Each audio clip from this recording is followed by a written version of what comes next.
election that some think may be decided by very slim margins, it is perhaps an understatement to say that every vote counts.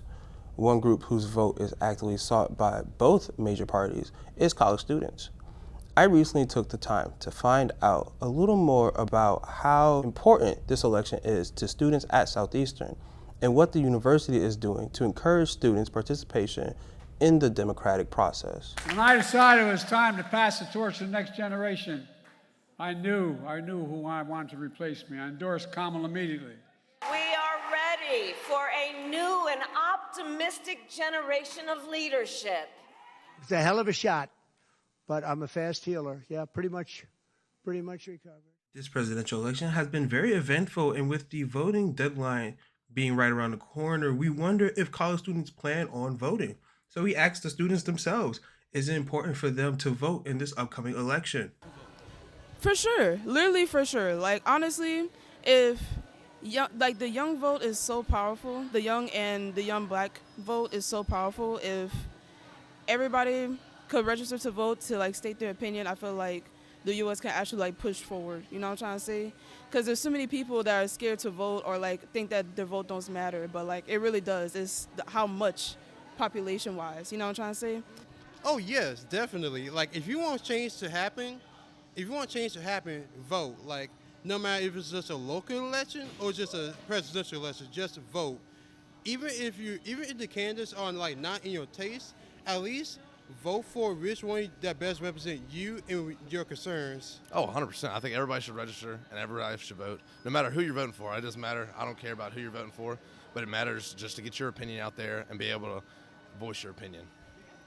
Well, right now I'm focused on what can be offered to students with medical disorders. I have a medical disease. I have type 1 diabetes. I was diagnosed when I was 14, and my expenses are throughout the roof, and they have been for the past 4 years. Well, 3 years, almost 4. And someone has promised us that it will go down if they get into office. I'm not going to say who, but if that happens, that's going to make living for students with diabetes and diseases so much easier. One of the things that we do, not just in the Dean of Students Office, but really throughout the Division of Student Affairs, is we try to activate student organizations, because one of the things that I have found is students respond a lot stronger to other students.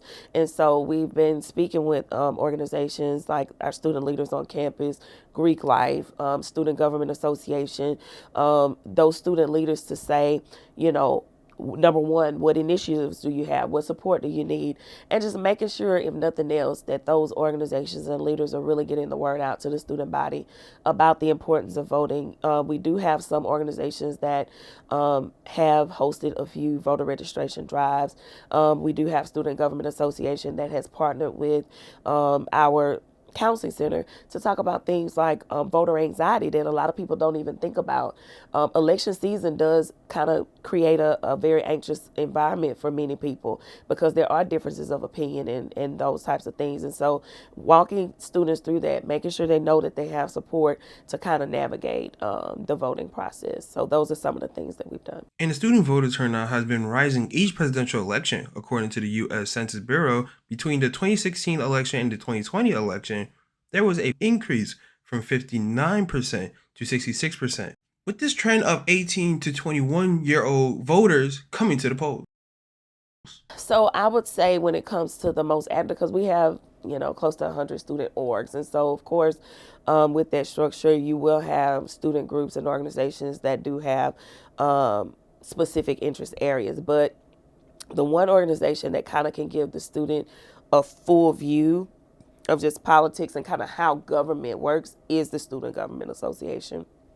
The way that they are set up with the Senate, the legislative branches, the executive branch, judicial, all of those different things that they have mimic actual government. And so students who are involved in student government actually kind of get to see, when they're sitting in a Senate meeting, when they're serving on executive board, when they're working as on the judicial branch, then they're really getting that experience of how it truly works, because they do have to follow the same order and regulations of protocol that our state and and national legislators have to follow to get things approved, to get bills passed, to do capital outlay projects and all of those things.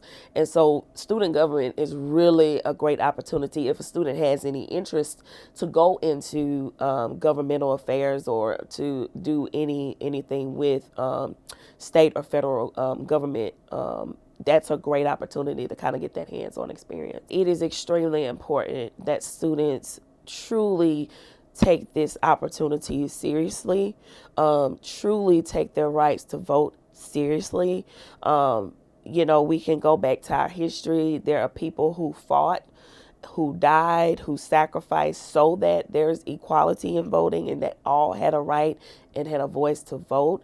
And so because our ancestors, because those that came before us paved the way for us to then be able to exercise our votes, it is important that everyone at this university, students and employees alike, takes the time to exercise that vote.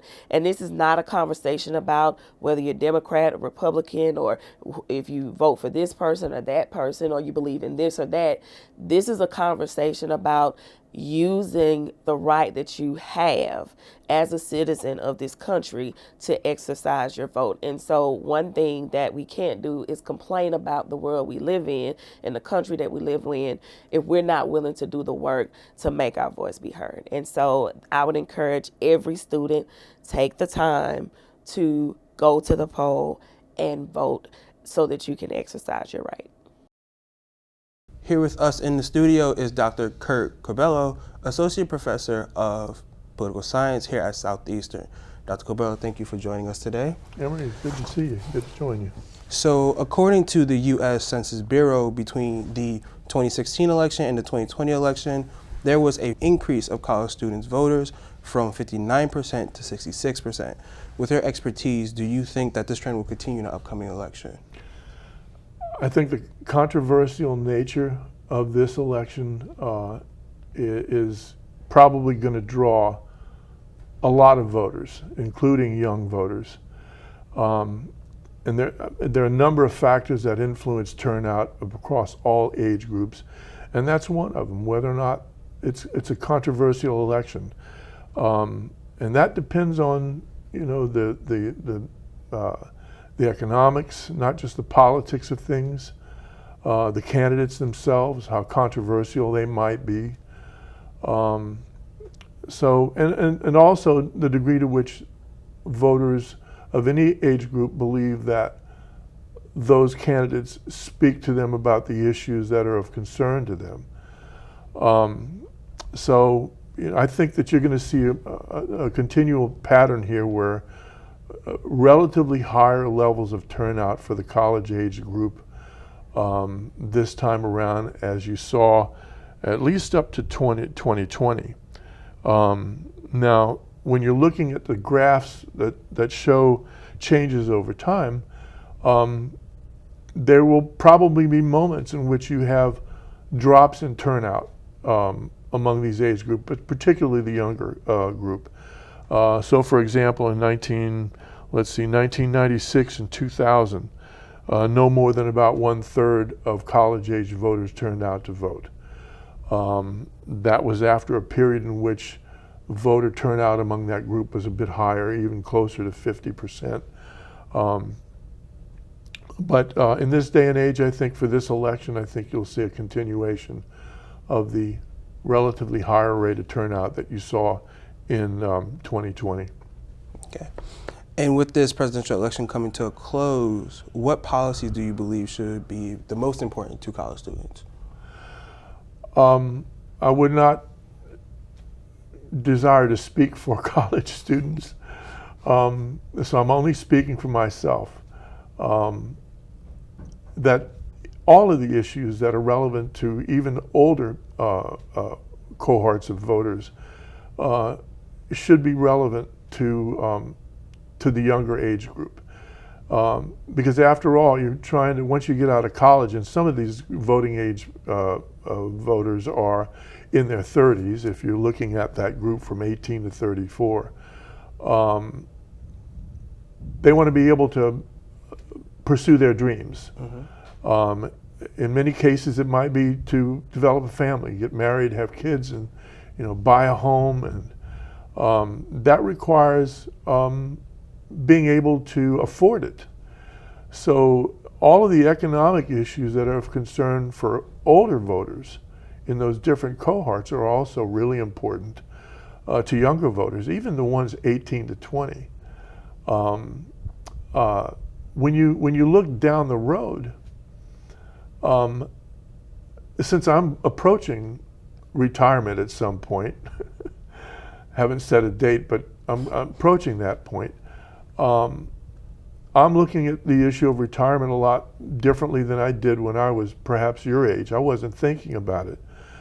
I think that younger voters have to be sophisticated about that now, and to be paying attention to things like Social Security, Medicare, health care coverage at any stage of life, of course, is important. These are things that you have to begin thinking about now, because if you increase voter registration and turnout among the younger group, you have a greater impact on those issues. Just the idea of the entire wage gap, the minimum wage, for example, of $7.25 or something like that. Nobody can live on that, and the salaries that you get at a young age, you want there to be policies and resources that allow you the ability to pursue your dreams of a family early on. So I think that the whole smorgasbord of policies that are important to everybody should be of concern. The thing that really is significant for me is that I want younger voters to be more sophisticated than I was when I was a younger voter. My age, when I was your age, we thought we knew it all. We didn't know it all. And particularly now, it's really much more important that you all be sophisticated about coverage of issues and things of that sort, because of the proliferation of social media outlets that don't always uphold proper reporting standards. And some political figures have posed the idea of actually raising the voting age. Is this something that will likely happen in the near future? No. I don't see anybody in Louisiana doing anything like that. I mean, the minimum age, 18, I mean, that's not going to change. I would be concerned about the motivations of people who want to do such a thing. What we should be doing is pursuing policies and actions that more positively influence people of a younger age to turn out to vote. Because first register and then turn out. Because voting is really a practice. And the earlier you begin doing that, engaging in that practice, the data indicates the more likely you are to be a participating voter over the course of your lifetime. You start early, you participate, you vote, you're more likely to continue to do that.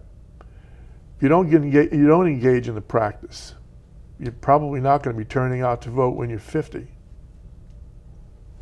And last question, as a political science professor, how important is it for college students specifically to vote in any election? Well, for all the reasons I've kind of stated earlier, we're talking about issues and things of that sort. If you don't turn out to vote, you're not heard. If you want people to pay attention, any block of voters, no matter what the characteristic is, if you want people to pay attention to you, you have to be registered to vote, and you have to show them that you are willing to put that into practice. That you're not just going to be a name on a ledger, but you're going to be a force to be reckoned with when the time comes, and that they need to pay attention to you. So I think it's very important that I think we should have automatic registration. But I think we should also do things that entice people. We can't be like some countries that require that you vote and penalize you if you don't. Mm-hmm. Your traffic fines may be a little bit higher if you don't vote.